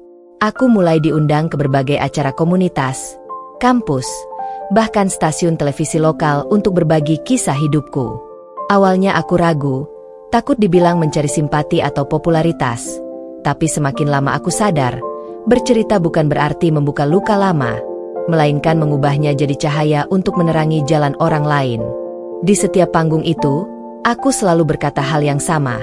Perempuan tidak butuh kasihani, perempuan butuh diberi ruang untuk berdiri. Kalimat itu menjadi mantra yang kupegang setiap hari. Di sisi lain, hidup Mohan benar-benar berubah setelah semua yang terjadi. Dari kabar yang kudengar, ia sempat mencoba memulai bisnis kecil tapi gagal karena reputasinya sudah buruk. Banyak orang tidak lagi percaya padanya. Ia pindah ke kota lain dan bekerja serabutan. Suatu hari, tanpa diduga, aku menerima surat darinya. Surat itu datang dalam amplop coklat polos. Tulisan tangannya masih sama seperti dulu, agak berantakan tapi penuh perasaan. Dalam surat itu ia menulis, "Nis, aku nggak minta maaf lagi karena aku tahu maafku sudah nggak berarti apa-apa. Aku cuma mau bilang, aku bangga lihat kamu sekarang. Dulu aku nggak pernah sadar kalau kamu adalah kekuatanku. Sekarang aku cuma bisa menatapmu dari jauh, berharap kamu bahagia. Aku memang nggak pantas untukmu, tapi terima kasih karena pernah mencintaiku." Aku membaca surat itu berkali-kali. Tidak ada air mata, tidak ada kemarahan. Hanya ada ketenangan yang sulit dijelaskan. Aku tersenyum kecil, lalu melipat surat itu dan menyimpannya di dalam buku harian. Mungkin dulu aku pernah mencintainya setengah mati, tapi kini aku bisa mengingatnya tanpa sakit. Dan mungkin itulah tanda bahwa aku benar-benar sudah sembuh. Beberapa minggu setelah itu, aku menghadiri acara pameran kuliner di kota besar. Aku membawa produk-produk unggulanku, brownies karamel, bolu pisang, dan kue lapis pelangi. Boothku tidak terlalu besar, tapi banyak pengunjung yang mampir. Di tengah keramaian itu, seorang lelaki mendekat dengan senyum hangat. Wajahnya tenang, matanya lembut, dan caranya berbicara sangat sopan. "Mbak Ernest, saya penggemar cerita Mbak di media sosial," katanya sambil tersenyum. "Nama saya Rendra. Saya sering beli kue Mbak lewat adik saya. Katanya rasanya luar biasa." Aku tertawa kecil, mencoba tetap ramah meski agak canggung. Kami mengobrol lama tentang bisnis, tentang hidup, tentang bagaimana orang bisa berubah ketika berani berdiri sendiri. Ada sesuatu di caranya memandangku, tidak menaruh iba, tidak memandangku sebagai korban, tapi sebagai perempuan yang pantas dihormati. Sejak pertemuan itu, kami mulai sering berkomunikasi. Tidak ada yang berlebihan, semuanya mengalir perlahan. Rendra bukan sosok yang mencoba menggantikan siapapun. Ia datang dengan tenang, menawarkan pertemanan. Lalu perlahan mengisi ruang-ruang sepi yang dulu hanya diisi oleh rasa takut. Ia menghargai waktuku, mendukung usahaku, dan selalu berkata, "Mbak Ernest, kamu bukan hanya kuat, kamu luar biasa." Setiap kali mendengar itu, aku tahu, Tuhan memang punya caranya sendiri memulihkan luka seseorang. Satu sore, setelah pameran kuliner selesai, aku duduk di tepi sungai dekat rumah, tempat yang dulu sering aku datangi ketika hatiku hancur. Kini aku datang ke sana dengan hati yang berbeda. Aku menatap matahari yang perlahan tenggelam, memantulkan warna oranye di permukaan air. Dulu, tempat ini jadi saksi air mataku, tapi sekarang tempat ini jadi saksi kebangkitanku. Aku tersenyum sambil berbisik, "Aku udah sampai di sini, Mas. Aku sudah hidup lagi. Tapi bukan karena kamu, melainkan karena aku belajar mencintai diriku sendiri." Hidupku kini sederhana tapi bahagia. Toko kueku makin ramai. Aku membuka kelas baking kecil untuk ibu-ibu di sekitar rumah, mengajari mereka cara menghasilkan uang dari dapur.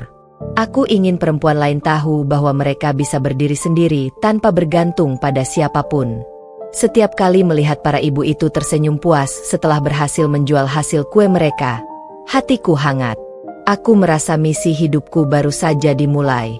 Malam itu, aku duduk di depan toko setelah semua pelanggan pulang. Lampu-lampu jalan mulai menyala, dan angin membawa aroma manis dari oven terakhir yang masih panas. Aku menatap langit, mengingat semua yang sudah kulewati. Pengkhianatan, rasa sakit, tangisan, perjuangan, hingga akhirnya bisa sampai di titik ini.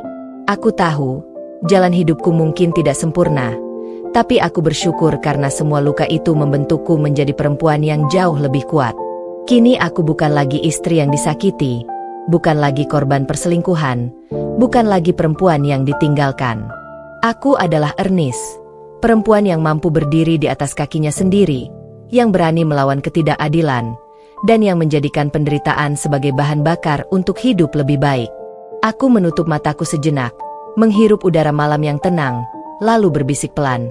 Terima kasih, Tuhan, karena Engkau telah mengubah air mataku menjadi kekuatan, dan kesedihanku menjadi cahaya. Dan malam itu, untuk pertama kalinya setelah sekian lama, aku tidur dengan hati yang benar-benar damai, tanpa mimpi buruk, tanpa kenangan menyakitkan, hanya dengan rasa syukur karena akhirnya aku bebas, benar-benar bebas, dari segala bayang masa lalu yang dulu hampir menghancurkanku. Hari-hari dalam hidupku kini berjalan dengan ritme yang damai. Setelah semua badai yang pernah kulalui, aku merasa seolah semesta kini sedang memelukku dengan lembut, memberi waktu untuk bernafas, menikmati hasil dari setiap perjuangan panjang yang dulu sempat hampir membuatku menyerah. Tapi rupanya, Tuhan belum selesai menulis kisahku. Ia masih menyiapkan bab baru, tentang cinta yang tidak lagi melukai, tapi menyembuhkan. Setelah pertemuan di pameran kuliner itu, Rendra semakin sering datang ke tokoku. Kadang hanya untuk membeli kue, kadang untuk membantu mengangkat bahan-bahan yang berat, dan kadang hanya duduk di sudut toko sambil menemaniku berbincang setelah jam tutup. Ada ketenangan setiap kali ia ada di dekatku. Ia tidak pernah memaksa, tidak pernah menuntut. Ia datang dengan kesederhanaan yang menenangkan, sesuatu yang selama ini tak pernah kutemukan pada siapapun. Sore itu, aku sedang sibuk menata pesanan pelanggan besar, 200 box brownies untuk acara kantor. Tiba-tiba listrik padam. Semua lampu mati, oven berhenti, dan suasana jadi gelap gulita. Aku panik, apalagi tenggat waktu tinggal 3 jam lagi. Saat itulah Rendra datang dengan senyum khasnya. Tenang, Mbak Ernest. Saya bawa genset kecil di mobil. Boleh saya bantu? Katanya sambil menyalakan senter dari ponselnya. Tanpa banyak bicara, ia langsung membantu menyambungkan kabel, menyalakan oven cadangan, bahkan ikut membantu menuang adonan. Aku menatapnya diam-diam sambil mengaduk adonan di wadah besar. Ada rasa yang berbeda. Dulu, aku sering merasa sendirian menghadapi semuanya. Tapi malam itu, di tengah gelap dan panasnya dapur, aku tidak merasa sendiri. Ada seseorang di sana, bekerja bersamaku, tanpa keluhan, tanpa pamrih. Sesekali ia melirikku, lalu tersenyum kecil. Senyum yang entah kenapa membuat jantungku berdetak lebih cepat dari biasanya. Setelah pesanan selesai dan mobil pengantar berangkat, aku duduk di teras toko sambil mengelap keringat. Rendra duduk di sampingku, membawa 2 gelas teh hangat. Capek? Tanyanya pelan. Aku mengangguk sambil tertawa kecil. Lumayan, tapi puas banget. Lihat, semua yang kamu bangun sendiri ini hebat, Nis. Dulu kamu bilang gak yakin bisa, sekarang kamu malah punya toko sebesar ini. Aku bangga, katanya sambil menatapku dalam-dalam. Aku menunduk, berusaha menahan debar yang aneh di dada. Terima kasih, Ren. Tapi aku gak sehebat itu. Aku cuma perempuan yang gak punya pilihan selain bertahan. Rendra menggeleng pelan. Justru itu hebatnya kamu. Banyak orang bisa sukses, tapi nggak semua bisa bangkit dari hancur.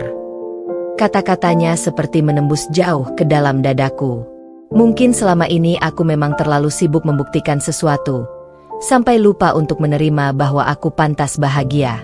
Sejak malam itu, kami semakin dekat. Bukan dalam arti yang terburu-buru, tapi tumbuh perlahan seperti pohon yang dirawat setiap hari. Rendra sering mengajakku ke pasar pagi, membantuku memilih bahan kue, bahkan ikut mengantar pesanan ke pelanggan besar. Kadang ia hanya datang membawa bunga kecil atau kopi panas, lalu berkata, "Supaya semangat, Mbak." Dan setiap kali ia melakukan hal-hal sederhana itu, aku merasa hidupku yang dulu penuh gelap kini mulai berwarna kembali. Namun, di balik kebahagiaan yang mulai muncul itu, ada ketakutan kecil di hatiku.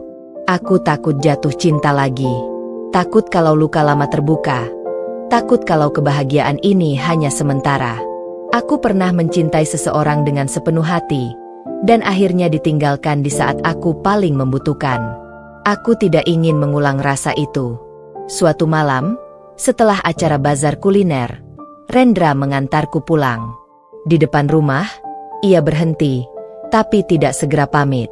Ia memandangku dengan tatapan yang lembut namun serius. "Nis," katanya pelan, "aku tahu kamu sudah banyak terluka. Aku nggak mau datang untuk menggantikan siapapun. Aku cuma ingin jadi seseorang yang bisa kamu percaya lagi." Hari-hariku kini terasa berbeda. Setelah semua luka yang pernah kurasakan, hidup mulai menampakkan wajahnya yang lebih ramah. Aku, Ernest, perempuan yang dulu hanya dikenal sebagai istri yang tersakiti, kini berdiri tegak di atas kaki sendiri. Toko kuenya semakin ramai, pesanan datang silih berganti, dan setiap senyum pelanggan menjadi obat bagi hatiku yang pernah hancur. Tapi ternyata, Tuhan belum selesai menulis kisahku. Ia menyiapkan bab baru, tentang kehangatan yang perlahan menyembuhkan, tentang cinta yang hadir bukan untuk menguasai, melainkan menenangkan. Namanya Rendra. Pria itu sudah beberapa kali mampir ke tokoku sejak acara pameran kuliner di kota. Awalnya aku mengira ia hanya pelanggan biasa, tapi lama-lama kehadirannya mulai terasa berbeda. Ia selalu datang dengan membawa sesuatu yang sederhana namun bermakna, kopi hitam panas, sebungkus roti untuk sarapan, atau sekadar senyum yang menenangkan. Ia tidak banyak bicara, tapi setiap ucapannya selalu terasa tulus. "Saya kagum sama Mbak, bisa bangkit sendiri," katanya suatu sore saat aku sedang menata kue. "Banyak orang hancur kalau disakiti sedalam itu, tapi Mbak malah berubah jadi lebih kuat." Aku tersenyum pelan, menatap kue yang baru keluar dari oven. Mungkin karena aku nggak punya pilihan selain kuat. "Ren, kalau aku menyerah, siapa yang akan nyembuhin diri aku sendiri?" Hari itu adalah awal dari kedekatan kami. Bukan karena kata-kata manis atau janji-janji yang sering kudengar dari pria lain dulu, tapi karena caranya hadir tanpa mengusik. Ia tidak mencoba menggantikan siapapun, hanya datang sebagai teman yang siap mendengarkan. Ketika aku lelah, ia membantu mengangkat tepung dan adonan tanpa banyak tanya. Ketika aku sedih, ia tidak memberi nasihat panjang, cukup duduk di sampingku sambil berkata, "Nggak apa-apa kalau capek, asal jangan berhenti." Kalimat sederhana itu seringkali jadi kekuatan tersendiri bagiku. Suatu malam, saat aku tengah mempersiapkan pesanan besar untuk acara pernikahan, tiba-tiba listrik padam. Aku panik karena oven berhenti dan waktu pengiriman semakin dekat. Di tengah kegelapan dan kepanikan itu, suara motor berhenti di depan toko. "Mbak Ernest," suara Rendra terdengar. Ia datang membawa genset kecil dan lampu darurat. Saya lihat dari jalan tadi, tokonya gelap. Saya pikir Mbak butuh bantuan. Aku tidak bisa berkata apa-apa selain menatapnya dengan mata berkaca-kaca. Malam itu kami bekerja bersama sampai larut. Ia membantu mencetak adonan, memanggang, dan bahkan ikut mengemas kue. Kami tertawa kecil saat kue pertama gosong karena lupa diangkat, dan suasana yang tadinya menegangkan berubah jadi hangat. Di sela-sela aroma coklat yang memenuhi ruangan, aku mendengar Rendra berkata, "Kamu tahu nggak, Nis? Dari dulu aku selalu percaya, perempuan kuat itu nggak lahir karena ingin, tapi karena keadaan memaksanya. Tapi kamu membuktikan kalau kekuatan juga bisa membuat hidup jadi indah." Aku terdiam. Kata-katanya menembus jauh ke dalam hatiku. Untuk pertama kalinya setelah sekian lama, aku tidak merasa takut lagi saat menatap mata seorang pria. Ada sesuatu di sana, rasa hormat, kehangatan, dan kejujuran yang membuatku percaya bahwa mungkin cinta tidak selalu datang untuk menyakiti. Sejak malam itu, Rendra semakin sering datang. Kadang membawakan bunga kecil yang dipetik dari taman belakang rumahnya. Kadang hanya datang untuk menyeruput teh hangat sambil bercerita tentang masa lalunya. Ia pernah kehilangan istrinya karena sakit 2 tahun lalu. Aku tahu rasanya kehilangan seseorang yang dulu jadi dunia, katanya dengan mata sendu. Tapi hidup nggak berhenti. Nis, aku belajar bahwa mencintai lagi bukan berarti mengkhianati kenangan, tapi memberi kesempatan baru buat hati yang masih ingin hidup. Kata-kata itu membuatku terdiam lama. Entah kenapa, kisahnya seperti cermin yang memantulkan hidupku sendiri.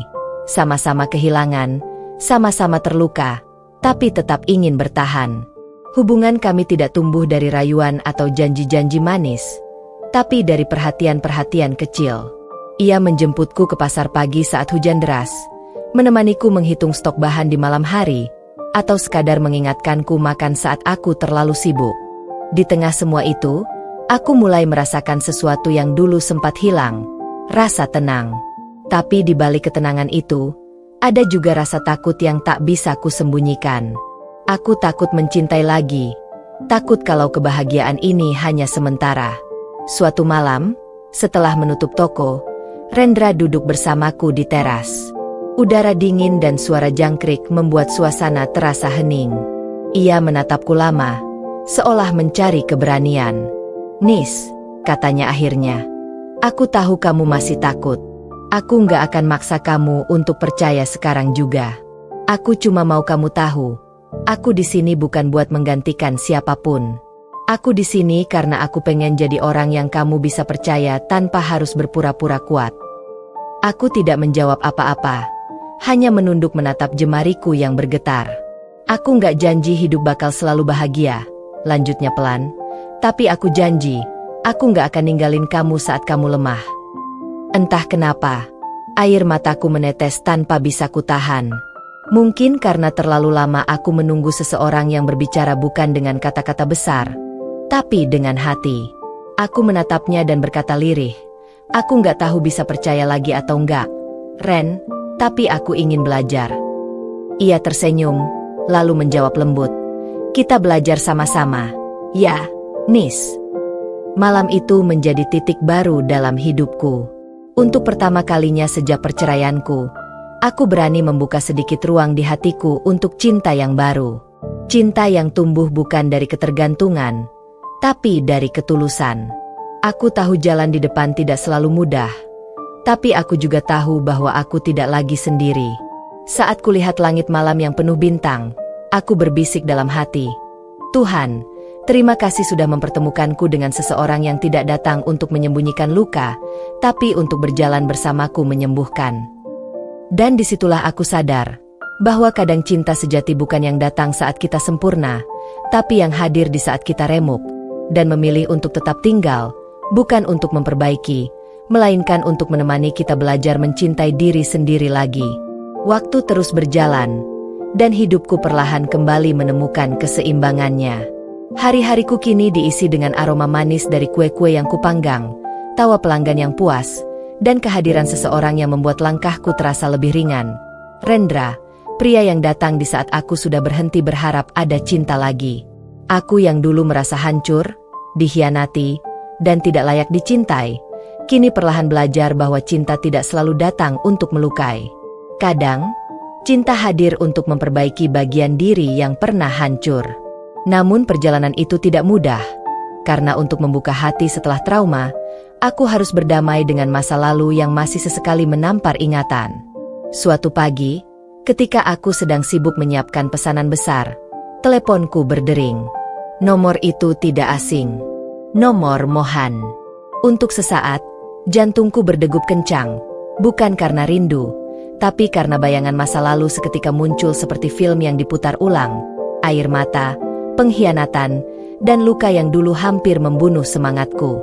Aku menatap layar ponsel lama, lalu menjawab dengan nada datar. Ada apa, Mas? Suara di seberang terdengar pelan, berat, dan penuh penyesalan. Nis, aku minta maaf. Aku nggak tahu harus mulai dari mana. Hidupku berantakan. Arinda ninggalin aku kehilangan pekerjaan. Aku nyesel. Aku diam. Dulu, Kalimat itu mungkin bisa membuatku menangis dan berharap semuanya bisa kembali. Tapi sekarang tidak lagi. Mas, aku sudah maafin kamu, tapi bukan berarti aku mau balik. Maaf, tapi hidupku sudah tenang. Aku sudah bahagia tanpa harus terus mengingat masa lalu. Jawabku tenang, meski di dalam dada masih ada sedikit getir. Aku cuma mau kamu tahu, aku udah nggak dendam. Aku udah berdamai. Tapi kita udah selesai. Lalu aku menutup telepon itu tanpa menoleh ke belakang. Tidak ada air mata, tidak ada kebencian, hanya ketenangan. Karena akhirnya, aku berhasil menutup pintu masa lalu dengan kepala tegak. Sore harinya, Rendra datang ke toko membawa 2 gelas es teh dan sebuah buket bunga kecil. Aku dengar dari Sinta, tadi kamu ditelepon mantanmu, katanya hati-hati. Aku menatapnya, lalu tersenyum kecil. Iya, tapi aku nggak marah atau sedih. Aku cuma merasa lega. Aku udah nggak punya perasaan apa-apa lagi. Rendra duduk di sebelahku, menatapku dalam-dalam. Kamu tahu, Nis, itu tanda kamu sudah sembuh. Kamu udah nggak dikuasai oleh masa lalu. Aku hanya mengangguk pelan, lalu berkata, mungkin sekarang aku bisa benar-benar belajar mencintai lagi. Ia tersenyum lembut. Aku nggak akan terburu-buru. Aku cuma pengen kamu bahagia. Entah itu sama aku atau bukan. Tapi aku janji, aku akan tetap di sini kalau kamu mau. Waktu berlalu, dan hubungan kami pun berkembang secara perlahan tapi pasti. Kami tidak pernah menyebut status kami secara terbuka. Tapi semua orang tahu bahwa Rendra adalah seseorang yang spesial bagiku. Ia datang ke toko hampir setiap hari, ikut membantu, bahkan sudah akrab dengan para pelanggan. Orang-orang mulai menggoda kami, tapi aku hanya tersenyum setiap kali mereka bercanda. Dalam hati, aku tahu, aku mulai benar-benar jatuh cinta lagi. Namun cinta yang ini berbeda. Tidak tergesa, tidak menuntut, dan tidak menyakitkan. Suatu malam di akhir pekan, aku dan Rendra duduk di taman kota. Lampu-lampu kecil berkelip di sekitar air mancur. Angin membawa aroma bunga, dan suasana terasa tenang. Ia menatap langit lalu berkata, kamu tahu nggak, Nis? Aku dulu takut jatuh cinta lagi. Aku pikir setelah istriku meninggal, nggak akan ada orang yang bisa bikin aku ngerasain hal itu lagi. Tapi ternyata aku salah. Tuhan ngasih aku kesempatan kedua lewat kamu. Aku terdiam. Kata-kata itu seperti menyentuh bagian hatiku yang paling lembut. Aku menatapnya dan menjawab lirih. Aku juga takut, Ren. Takut kalau aku salah lagi. Takut kalau aku nggak pantas dicintai. Tapi setiap kali kamu ada di sini, aku merasa tenang. Rasanya kayak pulang. Ia tersenyum, lalu menggenggam tanganku. Kalau kamu mau, Nis, biar aku jadi rumah tempat kamu pulang. Bukan buat menahanmu, tapi buat menjaga kamu tetap jadi dirimu sendiri. Air mataku menetes, bukan karena sedih, tapi karena aku akhirnya merasa diterima, dengan segala luka, ketakutan, dan kekuranganku. Aku tidak menjawab dengan kata-kata. Aku hanya memeluknya pelan, dan dalam pelukan itu, aku tahu hidupku akhirnya benar-benar berubah. Beberapa bulan kemudian, toko kueku semakin ramai. Aku bahkan mendapat tawaran untuk membuka cabang baru di kota sebelah. Saat aku bercerita kepada Rendra, matanya berbinar bangga. Aku tahu kamu bisa, Nis. Kamu perempuan yang hebat, katanya sambil menepuk pundakku. Tapi jangan lupa istirahat. Ya, aku nggak mau kamu capek. Aku tertawa kecil. Kamu ini lebih cerewet dari ibu-ibu di pasar, jawabku sambil menggoda. Ia tertawa, lalu berkata, ya, soalnya aku sayang. Ucapan itu sederhana, tapi cukup untuk membuat wajahku memerah. Untuk pertama kalinya setelah sekian lama, aku tidak takut lagi mendengar kata sayang. Di malam yang sama, aku menulis di buku catatan kecil yang selalu kusimpan di meja dapur. Dulu aku berpikir hidupku berakhir ketika disakiti. Tapi ternyata, itu hanyalah babak pertama dari kisah yang lebih besar. Karena dari luka, aku belajar. Dari kehilangan, aku menemukan kekuatan. Dan dari kehancuran, aku menemukan cinta yang baru. Cinta yang tidak datang untuk memiliki, tapi untuk menemani. Kini setiap kali aku melihat Rendra membantu menata kue, tersenyum menyapa pelanggan, atau sekadar mengantarkan aku pulang sambil bercerita ringan tentang hari-harinya, aku tahu satu hal dengan pasti, Tuhan memang adil. Ia tidak membiarkanku hancur tanpa alasan. Ia menyiapkan seseorang untuk membuktikan bahwa cinta sejati bukan tentang siapa yang datang pertama, tapi siapa yang tetap tinggal ketika semuanya runtuh. Dan malam itu, saat aku menutup toko dan menatap langit yang cerah, aku berbisik pelan, "Terima kasih, Tuhan, sudah mengirimkan Rendra di saat aku sudah berhenti berharap." Lalu aku tersenyum, menatap masa depan yang kini tidak lagi menakutkan, melainkan penuh warna. Karena kali ini, aku tahu, aku sudah tidak berjalan sendirian lagi. Sudah hampir setahun sejak pertemuanku dengan Rendra, dan hidupku kini berubah jauh dari yang dulu. Dulu aku hanya seorang perempuan yang berjuang menyembuhkan luka, tapi sekarang aku adalah perempuan yang hidup dengan penuh semangat dan rasa syukur. Toko kueku, dapur Ernest dari luka jadi rasa, kini semakin berkembang. Dari sebuah kios kecil di pinggir jalan, kini aku sudah menyewa tempat yang lebih besar di pusat kota. Ada beberapa karyawan yang membantuku, ada pelanggan tetap yang setiap minggu memesan, bahkan ada beberapa kueku yang sering dijadikan hantaran di acara pernikahan. Setiap kali aku melihat logo toko itu, aku selalu tersenyum, karena di balik kesuksesan itu tersimpan cerita pahit yang kini justru menjadi kekuatanku. Rendra selalu hadir di setiap langkah perjalananku. Ia bukan hanya seseorang yang datang untuk mencintaiku, tapi juga menjadi bagian dari perjuanganku. Ia ikut membantuku mendesain interior toko baru, menata meja kasir, bahkan mencarikan vendor bahan baku yang lebih murah. Tapi yang paling aku sukai darinya bukanlah bantuannya, melainkan caranya menghargai aku. Ia tidak pernah mengatur, tidak pernah mengontrol, hanya mendukung dengan cara yang lembut dan tulus. "Aku nggak mau ngambil alih hidupmu, Nis," katanya suatu hari sambil memandangi etalase kue yang baru selesai ditata. "Aku cuma mau ada di samping kamu, supaya kamu tahu kamu nggak sendirian lagi." Kalimat itu terus terngiang di kepalaku, terutama saat aku mulai menyadari bahwa rasa cintaku pada Rendra tumbuh semakin dalam. Tapi bersamaan dengan itu, muncul pula rasa takut yang pelan-pelan merayap di dadaku. Aku takut kehilangan lagi. Aku takut mencintai terlalu dalam lalu disakiti lagi. Mungkin rasa itu adalah sisa dari trauma yang belum sepenuhnya sembuh. Kadang aku berpura-pura kuat, tapi di malam-malam sepi, aku masih menangis diam-diam, memikirkan bagaimana dulu aku pernah menyerahkan seluruh hidupku pada seseorang yang akhirnya meninggalkan. Aku takut hal itu terulang. Suatu malam, Rendra menjemputku setelah toko tutup. Kami duduk di taman kecil dekat rumah. Seperti biasa, malam itu suasananya hening. Hanya terdengar suara serangga dan angin yang lembut menyapu dedaunan. "Kamu kelihatan murung akhir-akhir ini," katanya pelan. "Aku takut," jawabku spontan tanpa sempat berpikir. "Takut kehilangan lagi. Takut aku terlalu percaya, terlalu cinta, terus aku disakiti lagi kayak dulu." Aku menunduk, mencoba menyembunyikan air mata yang mulai mengalir. Rendra menarik napas panjang, lalu menggenggam tanganku erat. "Nis," katanya lembut, "cinta yang aku kasih ke kamu bukan untuk menghapus masa lalu. Aku tahu aku nggak bisa nyembuhin semua luka itu, tapi aku bisa nemenin kamu lewatin semuanya. Aku nggak akan janji hidup kita selalu bahagia, tapi aku janji nggak akan pernah ninggalin kamu di saat kamu takut." Kata-kata itu menembus jauh ke dalam dadaku.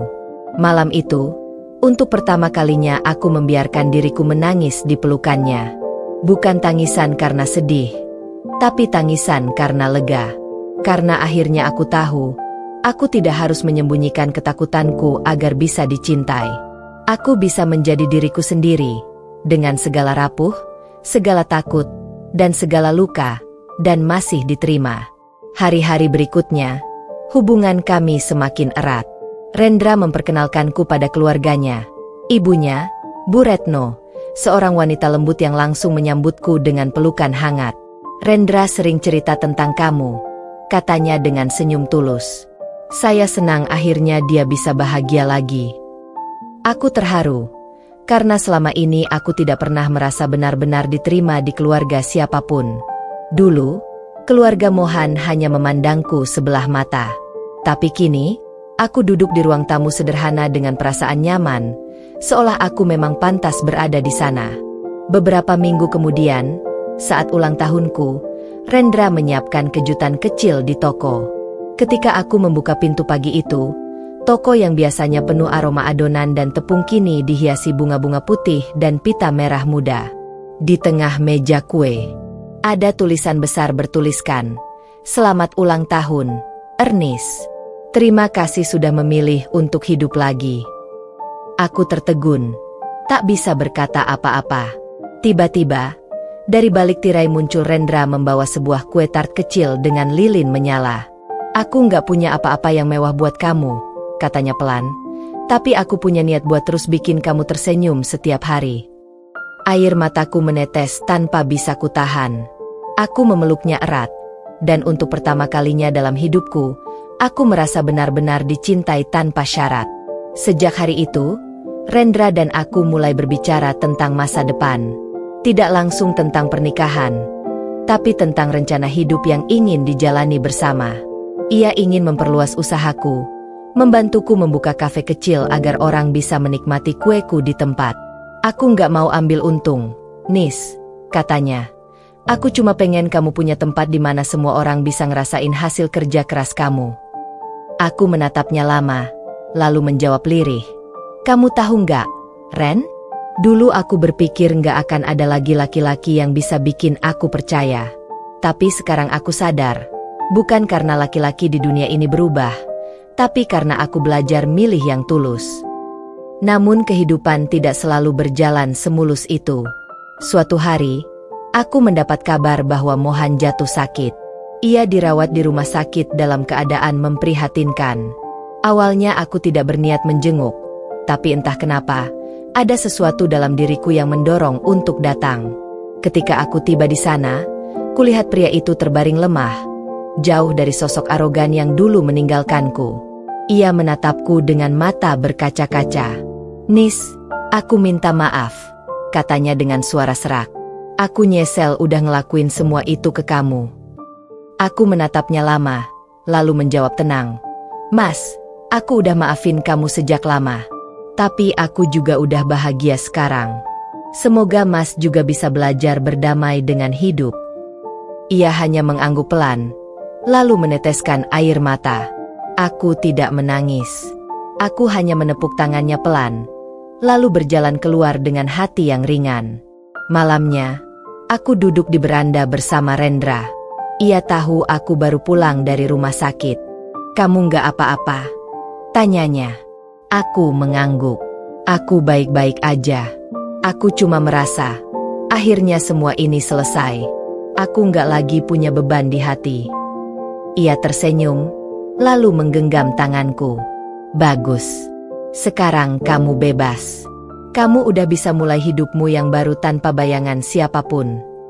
Aku menatap matanya lama, lalu berkata pelan, "Dan aku mau kamu jadi bagian dari hidup baru itu, Ren." Ia terdiam sesaat, lalu tersenyum hangat. "Kamu yakin?" tanyanya lembut. Aku mengangguk, dan untuk pertama kalinya aku berkata jujur tanpa keraguan. "Aku yakin." Malam itu, di bawah langit yang cerah dan cahaya bulan yang lembut, aku dan Rendra berpelukan erat.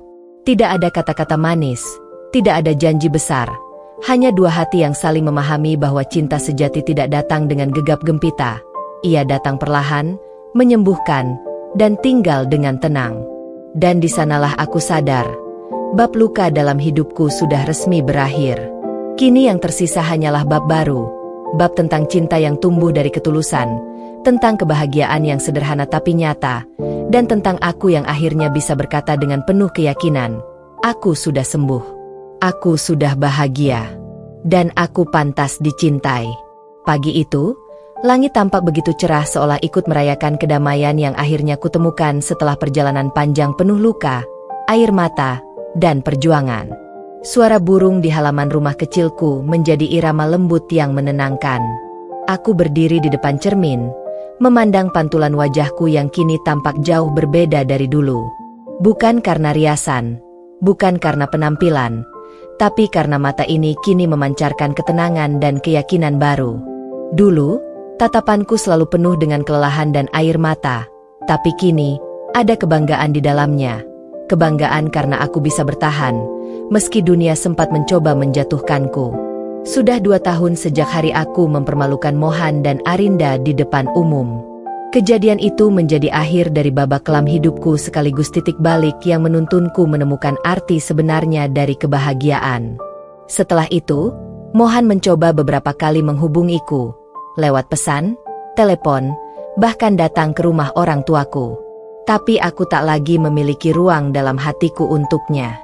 Semua cinta, semua rindu, semua maaf sudah terkubur dalam-dalam bersama luka yang dulu ia tanam. Aku memilih untuk tidak membalas dendam lebih jauh. Bagiku, melihat hidupku jauh lebih baik sekarang adalah pembalasan paling indah yang pernah Tuhan berikan. Sementara itu, hidup Mohan justru berbalik arah. Setelah kabar perselingkuhannya tersebar luas, ia kehilangan pekerjaannya. Reputasinya hancur. Banyak orang menjauh darinya. Arinda, perempuan yang dulu begitu dibanggakannya, ternyata hanya bertahan sebentar. Tak lama setelah Mohan bangkrut, Arinda meninggalkannya dan pergi dengan pria lain. Aku sempat mendengar kabar bahwa kini Mohan hidup sederhana, bekerja serabutan di luar kota. Anehnya, aku tidak merasakan kepuasan yang berlebihan mendengar kabar itu. Aku hanya merasa tenang, karena keadilan Tuhan selalu datang tepat waktu, tanpa perlu aku memaksanya. Aku kembali fokus pada hidupku dan usahaku. Toko kue yang dulu kecil kini berubah menjadi usaha besar dengan 2 cabang baru. Aku membuka pelatihan untuk ibu-ibu rumah tangga, agar bisa memiliki penghasilan sendiri. Setiap kali melihat mereka tersenyum dan berkata, "Terima kasih, Bu Ernest, karena berkat ibu hidup kami berubah." Hatiku terasa hangat. Dulu aku pernah merasa direndahkan karena dianggap hanya perempuan biasa. Tapi kini aku bangga karena bisa berdiri dengan kakiku sendiri dan bermanfaat bagi orang lain. Dan tentang Rendra, lelaki yang hadir di masa aku sudah tak percaya lagi pada cinta. Dia tidak datang membawa janji-janji manis, tapi membawa ketenangan yang nyata. Setiap langkahnya, setiap ucapannya, selalu membuatku merasa dihargai. Ia tidak pernah memaksa, tidak pernah menuntut aku untuk melupakan masa lalu, tapi dengan caranya sendiri, ia mengajarkanku bahwa cinta tidak harus sempurna untuk bisa membahagiakan. Suatu sore di taman belakang rumahku, di bawah sinar matahari yang lembut, Rendra menatapku dengan senyum yang begitu hangat. Ia menggenggam tanganku dan berkata, "Nis, aku nggak datang untuk menggantikan siapapun. Aku datang untuk berjalan bersamamu. Aku tahu kamu kuat tanpa aku, tapi izinkan aku jadi seseorang yang membuatmu tidak perlu kuat sendirian lagi." Kata-katanya membuat air mataku jatuh tanpa bisa kutahan. Bukan karena sedih, tapi karena untuk pertama kalinya setelah sekian lama, aku merasa dicintai dengan tulus tanpa syarat.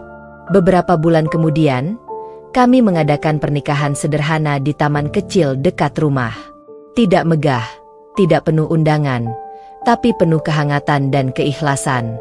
Hanya keluarga, beberapa teman dekat, dan anak-anak panti asuhan yang selama ini sering kubantu.